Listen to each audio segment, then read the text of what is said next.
Très bien. Pierre Gougeron, du coup, nous passons au dossier de politique étrangère. Le premier qui nous est soumis, c'est le nouveau budget européen. Le nouveau budget européen, c'est très simple. Le coût, il y a un très très bon article de Charles Gallo, je vous renvoie pour les détails techniques. Donc là, on est vraiment dans Juncker. Juncker nous a fait une placéiste. Et à mon avis, il a fait ça dans son état normal, c'est-à-dire moyennement à jeun. Un budget en augmentation, donc un coût encore eurocratique qui va encore augmenter pour la France parce que c'est la France qui va compenser.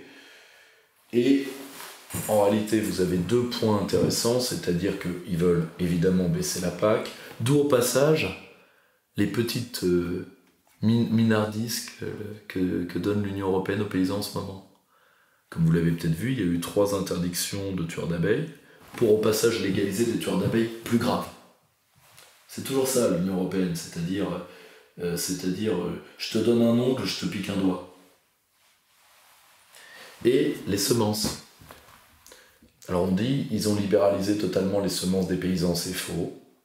Les échanges de semences sont toujours pas possibles. Et deuxièmement, combien de paysans vont pouvoir créer leurs semences une fois que la PAC aura été totalement détruite et que les accords internationaux de libre-échange en termes de climat, enfin en termes d'agroalimentaire vont être signés. La seule chose que ça a fait, c'est que le lobby du bio allemand a eu ce qu'il voulait. Point. Et au passage, l'Union européenne vient de liquider la notion de bio, vu que maintenant vous pouvez faire du bio avec OGM. Et en échange, vous avez un ongle, donc on vous libéralise de 3 miettes, et vous êtes content, du moment que ça marche. Donc, vous avez la baisse de la PAC, vous avez la conditionnalité des aides aux migrants, ça c'est tout simplement le fait que Berlin veut utiliser la marionnette Macron pour pouvoir soumettre les pays de l'Est dans le chantage qui est le leur, parce qu'eux ils veulent plus de pognon, ils en ont rien à foutre des migrants, je l'ai déjà expliqué ailleurs, je vais pas le revenir, et l'augmentation globale plus la fameuse Europe de la défense qui est de déshabiller l'outil de défense français pour habiller l'outil de la défense allemand. Point. Ce n'est que ça. C'est-à-dire là, de l'eurocratie, on passe à l'eurofolie. Ils seront même pas... Vous savez quand Andropov prend après, donc... Staline, Gorbatchev, Brejnev, Andropov, Tchernenko, Gorbatchev. Donc juste après Brejnev, Andropov est l'ancien patron du KGB. Il sait exactement dans quel état est l'Union soviétique. Il sait que tout va mal. Il va faire ce qu'il peut. Très étonnant, hein. Ils seront même pas Andropov. Ils ne seront même pas Andropov. C'est-à-dire, grosso modo, ils vont faire quelque chose qui va être entre Berlin 1945 et Woodstock. C'est-à-dire qu'ils feront même pas de belles ruines. Ils vont faire une décadence festive. Extraordinaire. Décadent et content. Alors on nous demande de faire un point sur plusieurs pays au Moyen-Orient. Il y a pas mal de choses à dire depuis la dernière vidéo.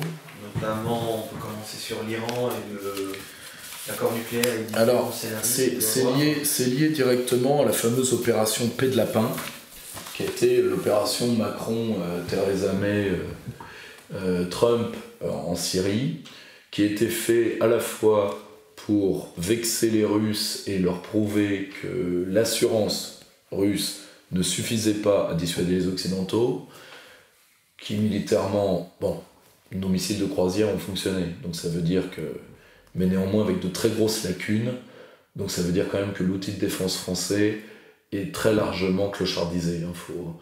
Heureusement, nos hommes sont les meilleurs, mais ce ne sera pas éternel, vu qu'en plus on baisse le niveau de recrutement. Donc, en réalité, l'opération Paix de Lapin est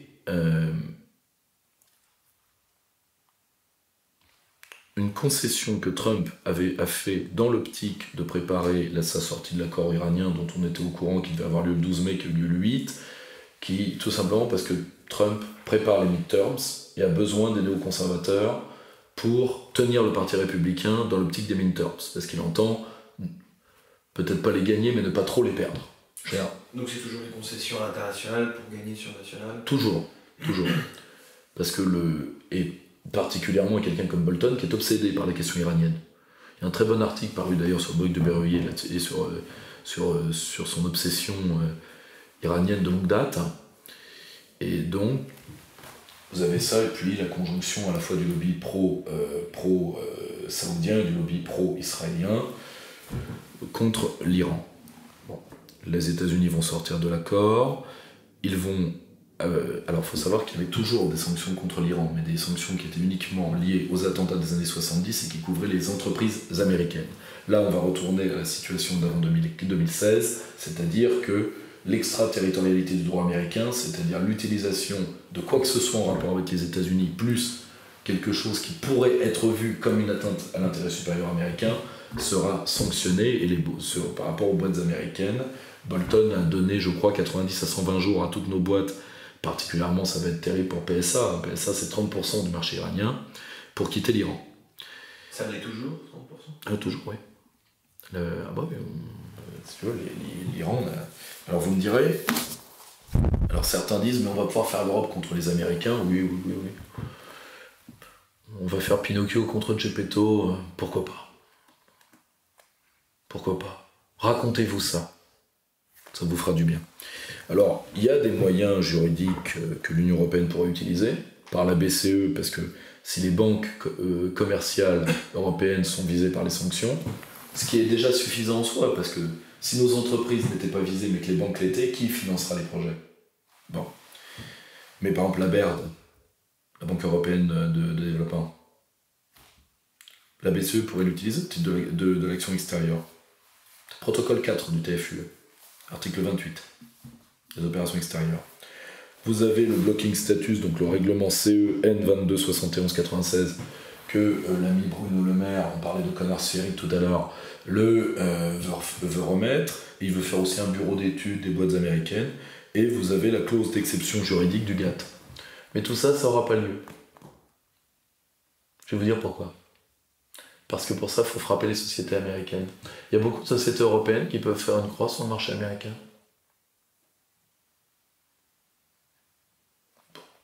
Ça n'aura pas lieu. Et puis à un moment, les Américains pourraient dire par exemple qu'ils ne défendront plus les États baltes et la Pologne, et là je peux vous assurer, tout le monde grimpe au rideau. Vous me direz, oui, mais la France, est-ce qu'elle pourrait le faire toute seule ? Alors premièrement, elle pourrait sauver ses entreprises par un système, ça c'est la commission Garapon, c'est Garapon qui avait proposé ça, un système de plaidé coupable, ce qui au passage permettrait de tenir nos industriels dans leurs actions extérieures, et de contrer cette entreprise américaine d'utiliser l'anticorruption pour en réalité éliminer les rivaux industriels. Ce qui au passage est en train d'arriver à Bolloré. Bolloré n'est pas quelqu'un que je supporte. Le problème, c'est qu'à la demande de l'OCDE, donc des Américains, nous avons mis 2 articles dans le code pénal, un sur la corruption à l'étranger et 2 sur les avoirs des chefs d'État étrangers en France. Le problème, c'est est-ce que c'est utilisable pour tous ? Non, c'est pas utilisable pour Kagame, c'est pas utilisable pour un certain nombre de gens. En réalité, ce qu'il va falloir faire, c'est un nouveau type de développement où il y a une prise en compte du bakshichage, parce que c'est culturel, parce que vous n'éradiquerez pas la corruption de pays où tout le monde n'a pas à bouffer. C'est simple, ça. Par contre, il faut que la corruption soit compensée par l'investissement au service des populations. Et pour ça, il faut mettre l'État au centre par des fonds de développement et éviter le charity business des ONG, qui n'est pas moralement supérieur à ce que fait Bolloré, vu le nombre de scandales, entre autres, d'esclavage sexuel au sein des ONG. Il faut arrêter de déconner. Plus le nombre de petites pétasses qui vont s'encanailler de leur honte d'être occidentale en allant se faire photographier avec des petits Africains pauvres pour pouvoir cautériser leur plaie de petites poufiasses, si tu veux, des décadentes gauchistes qui termineront grandes bourgeoises aussi esclavagistes de leurs frères que l'ont été leurs parents. Donc, c'est le système de développement en entier qui est à repenser. pour mettre fin au charity business et pour consolider les États. Mais il n'y a de politique que celle des réalités. Bien sûr, je n'appelle pas à la concussion ou à la corruption. Mais foutez les pieds en Asie, foutez les pieds en Afrique, merde. Et puis surtout, nous sommes à côté d'un des pays les plus corrompus au monde qu'est l'Allemagne.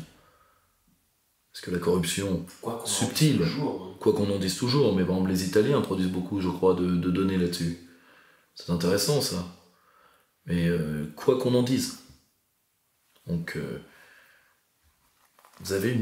nous pouvons utiliser le plaidé coupable, nous pouvons changer le mode de développement, mais surtout, ce qu'il faut faire, c'est viser les entreprises américaines. Qui osera? Personne. Je pense que l'Amérique fait une erreur, et l'Occident fait une erreur hors norme d'isoler l'Iran. Je l'ai dit plusieurs fois, je ne vais pas y revenir. C'est une erreur majeure. C'est la plus grosse connerie géopolitique depuis la fin de Kadhafi. C'est quelque chose qui rentrera dans les livres d'histoire, au Guinness de la connerie, à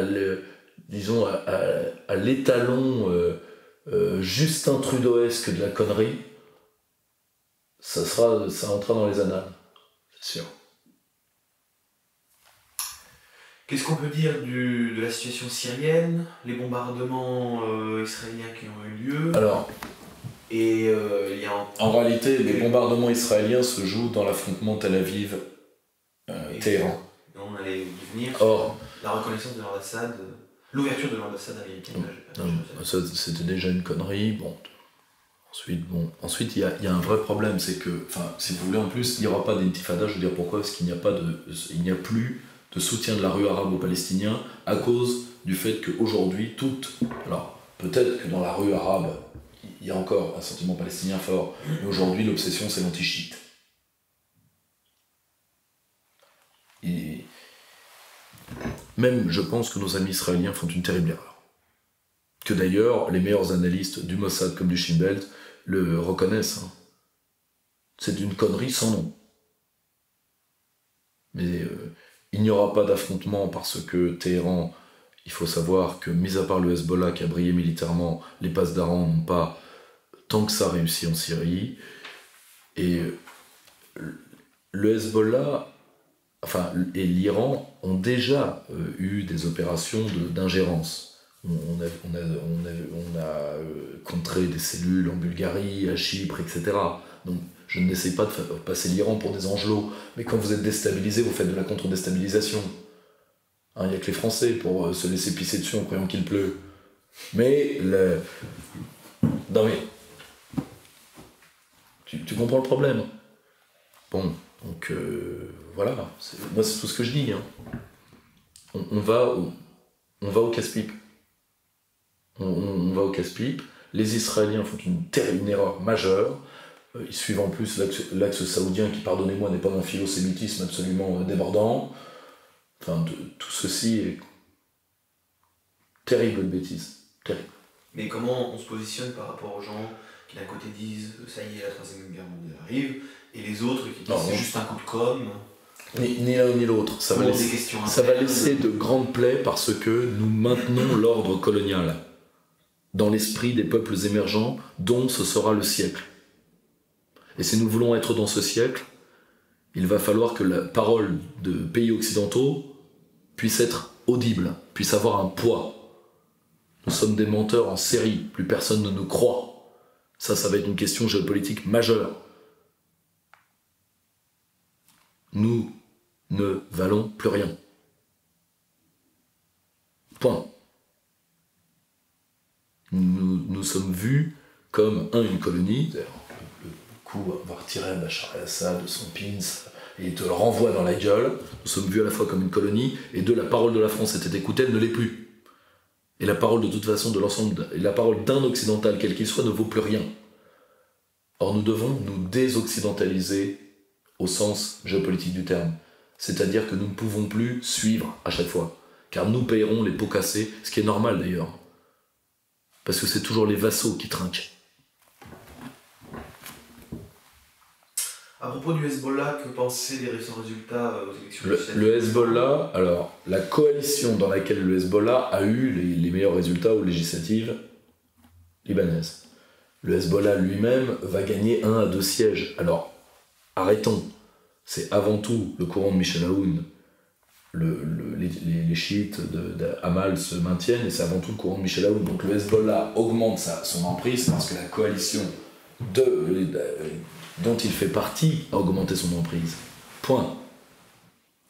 Donc la seule chose, c'est que c'est une victoire pour l'Iran, vu que rappelez-vous quand même qu'une partie des manifestations à Téhéran étaient des manifestations anti-Hezbollah. Donc pour Téhéran, c'est une victoire. Très bien. On nous demande aussi une question assez précise sur l'Arménie et le putsch arménien qui serait... c'est une utilisation de l'anticorruption. Par les Russes. Non, pas par les Russes, par les Américains, c'est les pro-occidentaux. Non, le fait que les Russes n'en parlent pas trop. Non, on n'en parle pas trop pour une raison, c'est que premièrement, Poutine est dans la période du sacre, donc il doit réorganiser ses équipes. Deuxièmement, Poutine n'est pas omniscient. C'est un très mauvais service à rendre à nos amis russes que de penser que Poutine est plus fort qu'il ne l'est, et que la Russie, et que tout roule en Russie, c'est pas vrai. Et je pense que la Russie fait aussi un calcul que brillamment démontré mon ami Romain Bessonnet, c'est que à la seconde où l'Arménie coupe les ponts avec la Russie, la Turquie occupera le Haut-Karabakh. L'OTAN ne bougera pas parce qu'un conflit interne à l'Alliance ne s'en mêle pas. Turco-Chypre, exemple. Et que personne ne viendra au secours de la petite Arménie face à l'armée turque. De toute façon, l'armée turque étalerait toutes les armées européennes, à l'exception des Espagnols, des Français, des Anglais, des Italiens. Et sans problème. Je le pense sincèrement. Donc voilà pourquoi Moscou bouge pas trop. Que dire de la Corée ? La rencontre entre les deux présidents. Alors ils ont même un peu doublé Donald, mais Donald n'y est pas pour rien. Bravo. Bravo. Donc on a la confirmation que tout ça était finalement le vaste comme je l'avais dit depuis le début. Ensuite, il faudra quand même donner beaucoup, pour régler définitivement la situation, il faudra quand même donner 2 types de garanties.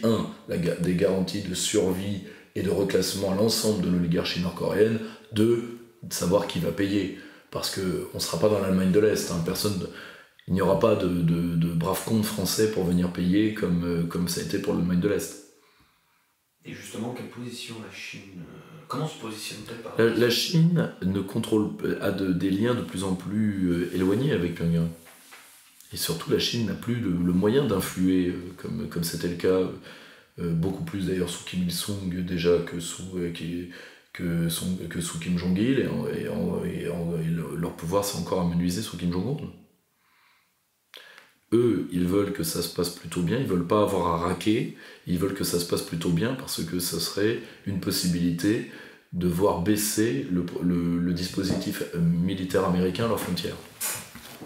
Oui, d'ailleurs, parenthèse, on a l'impression que les Chinois en ce moment se dégagent de beaucoup d'alliances diplomatiques. La Corée du Nord, mais aussi le Venezuela, on les entend quasiment pas sur le dossier. Ils sont en train de quasiment de les...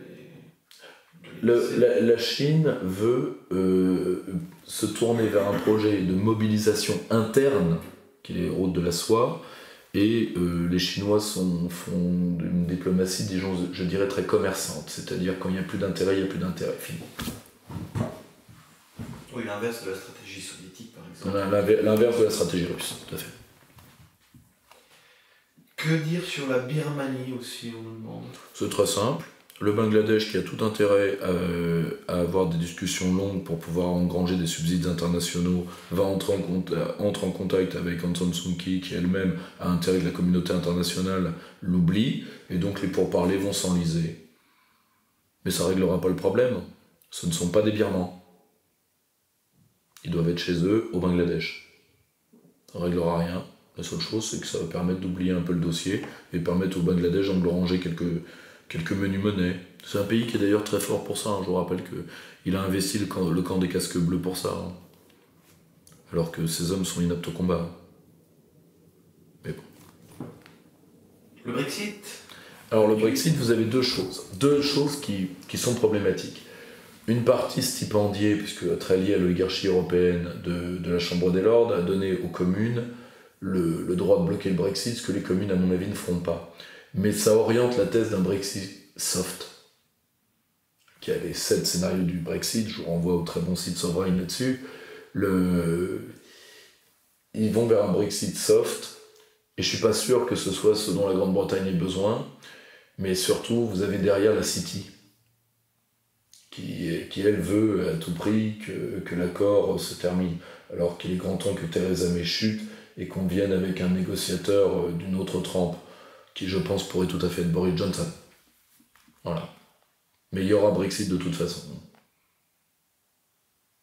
Mais bon, ça veut dire que la Grande-Bretagne aura un statut assez parallèle à celui de la Norvège ou de la Suisse. C'est déjà beaucoup mieux que ce qui est... c'est déjà beaucoup mieux que celui d'État membre.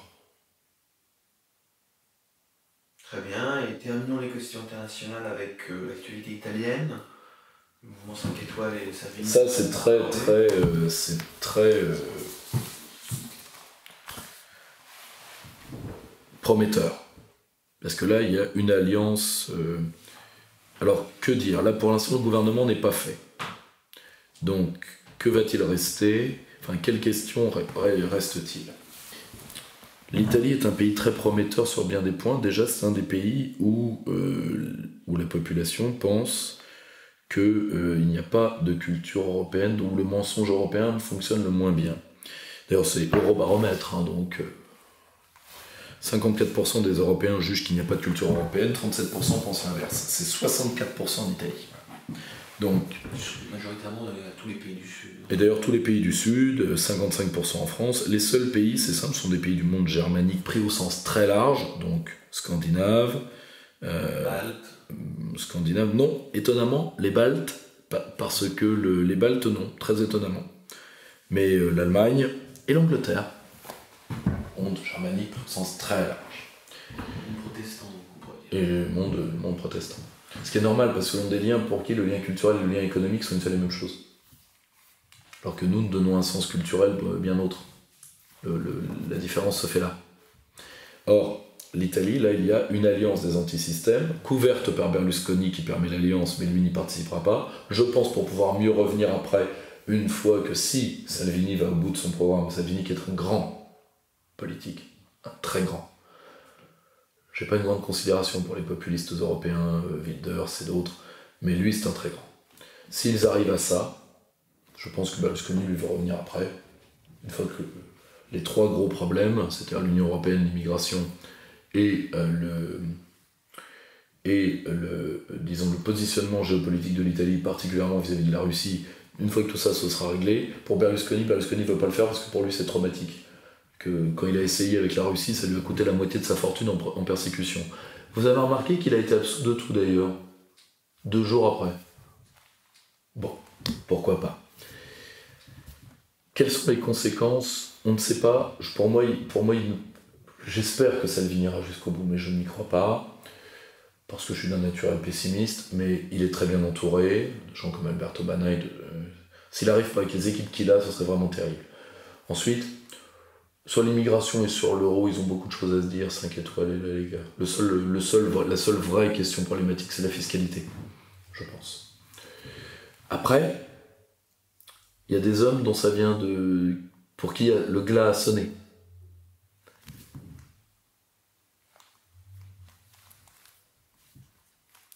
Tajani, qui va rester au Parlement européen, mais surtout Mario Draghi. Parce que vu qu'il a validé la procédure, disons, d'altermonnaie et qui est faite pour sortir de l'euro, hein, très clairement, à terme, et vu qu'il l'a dit parce qu'il n'y a en effet pas de base juridique pour la contester dans les statuts de la BCE, parce qu'à mon avis, Mario Draghi veut revenir en Italie un jour, hein. Les Allemands ont le mandat de Draghi se termine dans 1 an, ils doivent le cadenasser pour ensuite y mettre un Allemand ou un Volksdeutsche. Parce que l'Allemagne est en train de saigner l'Italie, vous voyez, les bilans target, c'est terrible pour l'Italie, terrible. Si ça casse, c'est la 4e économie de la zone. Si ça casse, l'Allemagne perd sa rente. Donc elle va tout faire pour mettre les Italiens à genoux. Pour ça, elle a 2 agents. Le président italien, agent eurocratique, qui va essayer, par son droit d'élimination des ministres, vu que la constitution italienne est faite pour rendre le pays ingouvernable. Merci les Américains d'avoir donné ça. ils vont essayer à tout prix d'éliminer les proches de Salvini et de 5 étoiles. Les plus raides, donc souvent les meilleurs. Et de l'autre côté, l'autre agent, c'est évidemment Renzi et le PD, Parti démocrate. D'ailleurs, c'est ce que voulait faire aussi François Bayrou, il voulait faire le PD.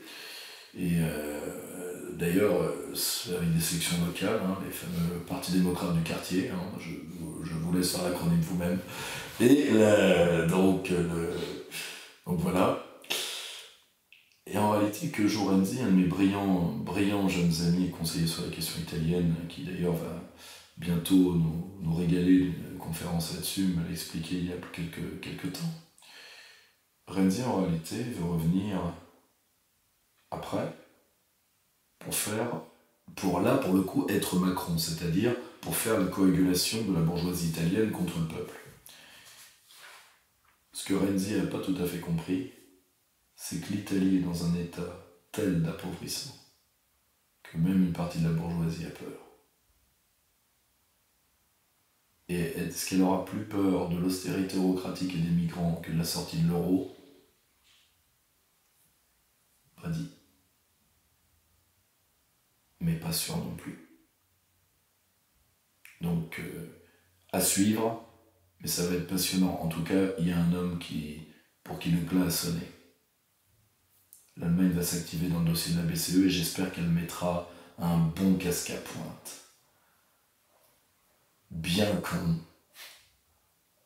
Parce que qui va nous aider à faire péter la zone parce que, vous savez, l'avantage du germanisme, c'est que souvent, ça se termine par « Ah, caramba, encore raté !» Passons à la doctrine. La doctrine sociale d'égoïsme de gauche a-t-elle encore un sens? C'est quelque chose elle en a peut-être encore plus qu'avant. Parce que nous allons être en face de 4 impératifs de survie économique auxquels elle peut contribuer. Et là encore, il faut être plurifactoriel, pas seul à répondre.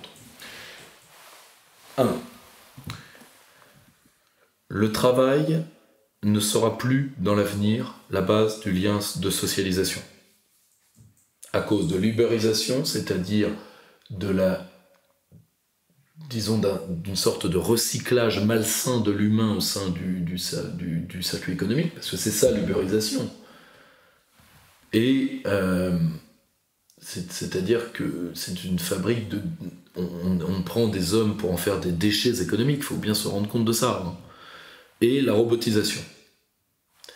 Donc, il va falloir penser, face à ça, comment faire sortir des populations éduquées du salariat.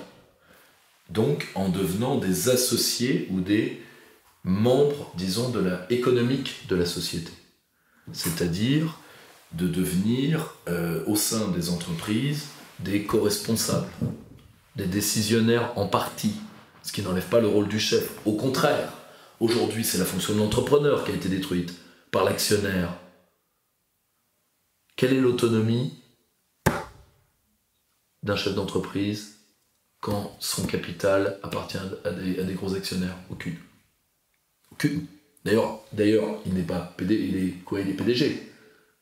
Donc c'est un employé. C'est pas un entrepreneur, c'est un employé. C'est un salarié.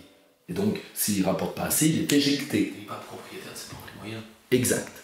Or, la sécurisation par la participation permet d'équilibrer l'actionnaire, voire de le minorer, parce que lui est dans une optique de rendement court terme, par d'une volonté de rendement à long terme qui est le salarié qui devient co-sociétaire, avec une garantie de prise de parole, ce qui permet une plus grande circulation de l'information dans l'entreprise, ce qui était la suite logique des comités d'entreprise de la libération. Et souvent d'ailleurs, c'est ces structures-là qui les premiers ont tiré les sonnettes d'alarme, qui ont sauvé les entreprises. Et parfois on les a pas écoutées, Vivendi Universal par exemple, on se rappelle comment ça s'est fini. Donc, ça sécurise le capital de l'entreprise par rapport aux étrangers, parce que je ne vois pas des salariés liquider leur propre outil de travail. Il faut être pervers. Enfin, tu me diras, il y a bien un mec qui vient d'être condamné pour avoir harcelé sexuellement Cécile Duflot, donc la perversité existe. Hein. Mais, non, oui, c'est le Kali Yuga. Hein. Harceler sexuellement Cécile Duflot, c'est le Kali Yuga. Donc, c'est la chambre. Donc, tu te verrais, toi, harceler une nana qui a appelé son fils Térébenthine? Alors, ok, écologiste. Oui. Donc, on va être très clair. Tu as ce premier point, enfin, le point sur l'évolution du travail. Tu as le point donc sur la garantie que ça donne à l'entreprise. Tu as un autre point, c'est que la participation permet d'éviter la sous-capitalisation des entreprises. Rapport Oxfam qui vient de sortir. 70% des bénéfices des entreprises vont aux actionnaires. 25% vont dans l'investissement, donc ce qui veut dire au passage, ça veut dire que moins de la moitié vont dans la recherche et développement, voire même, parce que la plupart de ce qu'on appelle investissement, c'est du remplacement de capital, c'est de l'entretien de machines, et 5% vont aux salariés. On marche sur la tête. Je rappelle que comment il s'appelait là, tu sais, l'humoriste là, le nain là, le petit, tu sais, qui était en vogue, qui était à la télé entre 2007 et, tu sais, non, pas Popek, l'autre là, l'humoriste hongrois là, comment il s'appelle, Charkowski, il avait dit dans son sketch La crise de 2008 qu'il fallait un tiers. Vraiment, tu me diras, il a aussi dit qu'il y avait des colonnes infernales sur Benghazi, il a aussi dit qu'il allait relancer la croissance et peut-être même la sienne de croissance, enfin c'est pas la première connerie qu'il a sortie. Mais nous sommes en train de détruire le fondement de l'ordre social et nous avons des entreprises faibles qui n'investissent pas, qui préfèrent faire des stratégies extérieures en gobant des startups dont elles retirent tout le peps et toute la spontanéité, donc à terme l'utilité économique. Et c'est un système qui va creuser les inégalités. Or, aujourd'hui, parce que nous allons entrer dans un monde sans croissance, ou avec une croissance faible, la répartition des revenus va devenir une question clé. Dernier point, c'est le seul moyen de pouvoir revenir à des entreprises, disons, qui vont pouvoir reposer sur du lien personnel, parce que la structure fondamentalement perverse qu'est la société anonyme, et la société anonyme à responsabilité limitée, va devoir disparaître. Aujourd'hui, certaines entreprises utilisent leur statut pour nuire à l'ensemble de la collectivité. Et si elles étaient attachées à leurs salariés, elles ne pourraient pas se permettre d'être pour certaines les ennemis de leur propre nation. Il va falloir en terminer une fois pour toutes avec le mythe de la supériorité morale des entreprises. Voyez les zones co-gérées entre certaines entreprises, particulièrement celle de M. Mittal, et les cartels de la drogue au Mexique, et vous m'en reverrez de la supériorité morale du capital. Ce mythe de la gauche antitotalitaire. Encore une usine à salopard. Comment ? C'est Comment intégrer du coup la fonction exponentielle dans un monde limité ? Déjà, c'est une question de... Alors, je vais laisser le côté matheux parce que je suis nul en maths. C'est une question de collapsologie, ça. C'est comment, dans un monde qui peut s'effondrer d'un point de vue de ressources, oui, c'est vrai. Moi, je suis beaucoup les recherches de Pablo Sévigne et de gens comme ça. Oui, c'est vrai. Eh bien, comment le faire ? Déjà en évitant de niquer ces territoires. Je vais vous donner un exemple. Est-ce que vous savez que la forêt de Hambach est en train d'être détruite par les Allemands qui donnent des leçons d'écologie à tout le monde pour pouvoir faire des centrales à charbon ? J'ai la liste faite par El País, comme quoi... Alors je dis ça pour les journalistes français, ça va s'afficher. Alors, vous voyez, pour les journalistes français, au cas où, il y a encore des gens qui font du travail, par exemple El País fait du travail. En plus, c'est des sources Commission européenne, plus qu'à cher, tu meurs. Et je le dis sincèrement, alors ça s'appelle le travail. C'est très dur quand on s'y met, mais on finit par... mais bon, plutôt chômeur. Donc, c'est la liste parmi les entreprises qui sont les plus polluantes en termes d'émissions de CO2, et nous avons donc 11 centrales électriques. Non, sur 20, nous avons 18 centrales électriques et 2 aciéries. Et étonnamment, sur ces 20 postes, enfin sur ces 20 sites, pardon, ce sont des sites industriels, nous avons 1, 2, 3, 4, 5, 6, 7, 8 Allemands sur l'ensemble de l'Europe. Et qui tiennent la bagatelle pour un classement de 20 des 2, 3, 4, 5, 6, 7, 9 et 14e place. La France, elle, n'a pas grand-chose, elle a 2 petits sites qui sont à la 18e et à la 20e place. Donc quand on donne des leçons d'écologie à tout le monde, un qui monte au cocotier doit avoir le cul propre, disait l'autre. Or, pour pouvoir, il faut repenser le territoire, réencaster la survie et la politique dans le territoire. Il faut lier les deux, le territoire, l'écologie et la puissance. L'erreur que font tous les écolos. Il faut lier les deux. Nous pouvons refaire de la France un pays où il fait bon vivre, je ne dis pas un petit paradis, mais dans le monde très dangereux qui va venir.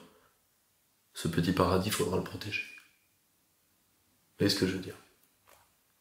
Et c'est là où le sentiment, disons, de fraternité, comme disait Maître Vergès, la dignité humaine, il va falloir ce piano sur la dignité humaine et toutes ces conneries, enfin, pas sur la dignité humaine en soi, mais sur la fraternité, la fraternitude, le ségolo-royalisme, fraternitude, tout ça. Elle va faire ses mémoires d'ailleurs. Donc, si vous avez des meubles à caler, etc., attendez quelques semaines, ça va être bon. Et donc voilà,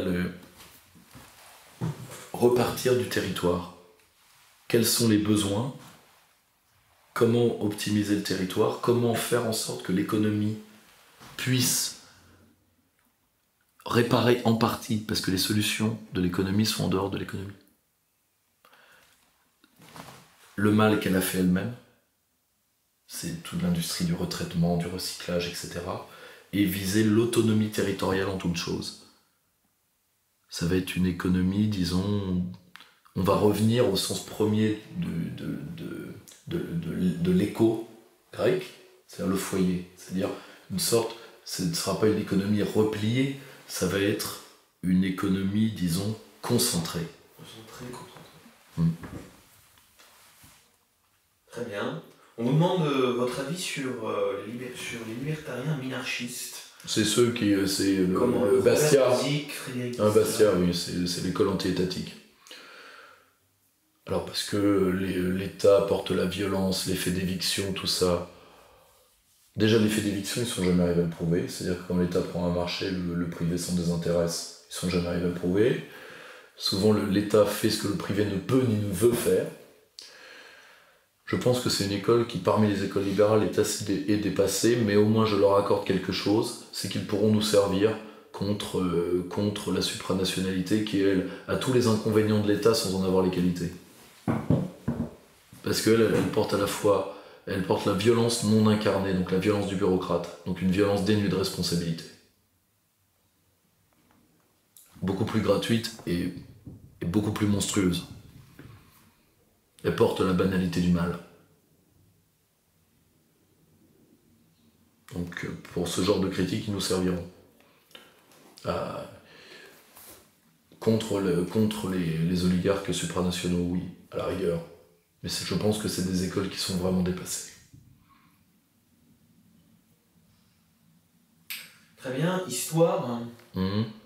Deux petites questions. La première qui est assez sympathique, on nous demande qu'est-ce que vous pensez du rôle de Giscard dans l'attentat du Petit Clamart au général de Gaulle? Il avait été accusé par Bastien Thierry d'être la source. Je pense que s'il avait été au courant du trajet du général, il l'aurait été. Mais comme il ne l'est pas, il ne l'a pas été, la mort elle est sauve. C'est quelqu'un d'autre. Ensuite, Giscard a été pro-AS, c'est certain. Est-ce qu'il aurait, s'il avait pu faire tuer le général de Gaulle? Oui, bien sûr. C'est un être abject. Il n'y a pas une bassesse dont il n'aurait pas été capable. C'est dans sa lignée. Hein. Le courage ne s'hérite pas par le sang. Mais la traîtrise, on peut se demander. Parce que quand tu vois Edmond Giscard d'Estaing et quand tu vois les Giscard fils, c'est-à-dire les fils de Valéry, tu vois Edmond Giscard d'Estaing, le grand-père, Valéry plus ce qui suit, tu peux te dire que, comme disait Machiavel, quand l'État est menacé, élimine toute la lignée. Hein. On nous redemande le bilan de mai 68. C'est simple, vous allez lire Olivier Germain-Thomas pour l'un des seuls livres qui est un peu au-dessus de ce qui sort actuellement, et surtout vous allez lire les deux bréviaires, donc Michel Clouscar, Le capitalisme de la séduction, et surtout l'ouvrage de Régis Debray, Une contre-révolution réussie, qui est en réalité la reprise du modeste contribution à l'anniversaire des 10 ans. À ceux qui me diraient oui mais Clouscar a eu quand même l'intuition avant Debray, je fais non. C'est pas du tout ça, c'est qu'à l'époque où Clouscar a les moyens d'avoir son intuition parce qu'il est prof, Debray est en prison. Clouscar c'est en 72, je crois. Oui, à peu près. Et Debray Debray c'est très simple, il le sort en 78, et qu'en 68 il est en prison, Debray. Enfin, il est en prison ou en guerre. Parce qu'après, il fera... il va faire beaucoup de choses, Debray. Il va aller voir Allende, il va aller à Cuba, il va aller donc en prison en Bolivie. Il va aller avec les Tupamaros, enfin, voilà, il y a autre chose à faire, de vrai. Je dis pas ça pour médire sur Clouscar, je dis juste que beaucoup de Clouscardiens ont la critique facile vis-à-vis de Debray. J'ai beaucoup de considération pour Clouscar, mais je pense qu'il a été ni incarcéré ni torturé. Voilà. Eh bien, merci Pierre-Yves Rougeron pour cet entretien. Je profite pour passer un petit message, puisqu'on n'a pas pu le faire dans les temps, donc en retard. Joyeux anniversaire. Merci, Pierre.